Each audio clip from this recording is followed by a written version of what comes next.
Hi guys! Andito ako ngayon sa Barangay San Piro, San Juan, Batangas. So ito papakita ko sa inyong property guys. 5,000 square meters siya, tax deck, 6.5 million. So ba't ganun yung price guys? Kasi guys, develop farm to. Tapos may rest house dito. Kompleto to guys lilipatan nyo na lang. May rest house, meron dun modern na bahay kubo. So yan guys yung property. Makikita nyo naman na dikit siya sa mismong barangay road. Yan. Ayun yung gate. Tapos yung gilid niya guys, konkreto na yung bakod niya. Yan. Mayroon siyang mga mango farm sa loob ng property. Yan. So, nandito ngayon tayo guys sa loob ng property. So, makikita nyo naman na develop po talaga siya. Then, napakalinis ng property. So, may tangke dito ng tubig. At may linya rin po dito ng kuryente.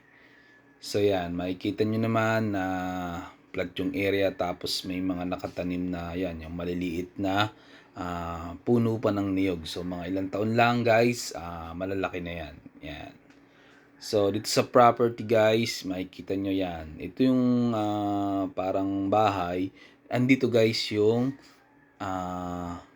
kanilang tangke ng tubig. Yan. Nakikita nyo naman na kompleto na po itong farm na to. So, develop po talaga siya.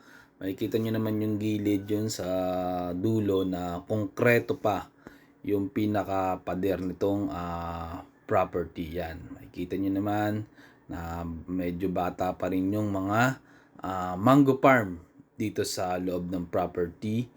At makikita nyo rin guys na dito malapit lang to guys tong property, Barangay San Piro, San Juan, Batangas lang to. Tapos yan, makikita nyo guys, may kubo dito. Yan, kasama yan guys sa binibenta. Yan, kasama rin po to sa binibenta tong parang bahay nito. Napakalawak na to, pahingahan din. Ang hindi lang guys kasama yung mga table na yan. Yan, yung mga nasa bilarang yan. Pero yung lahat po ng gamit dito guys, kasama po yan sa binibenta sa property to. Yan. Ito guys, hindi ko alam kung anong tawag dito eh. Yan, sa anong yan. Para mga kulungang maliliit eh. Hindi ko alam kung anong tawag niya. Wala kasing mayari dito. Yan.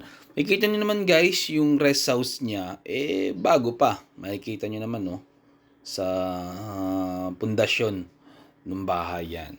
So, 2 kwarto po yan. Wala lang yung may-ari kaya hindi tayo nakapasok. 2 kwarto yan, yung bahay na yan. Talagang wala na po kayong halos gagastusin dito. Lilipatan nyo na lang po itong mismong property. So, sa mga interested dyan guys, andyan po yung Viber at WhatsApp ko. So, chat nyo lang ako or kontakin nyo ako sa number na nasa inyong screen yan. So, napakaganda po ng property. Kung interested kayo mag-tripping, kontakin nyo lang po ako. Yan.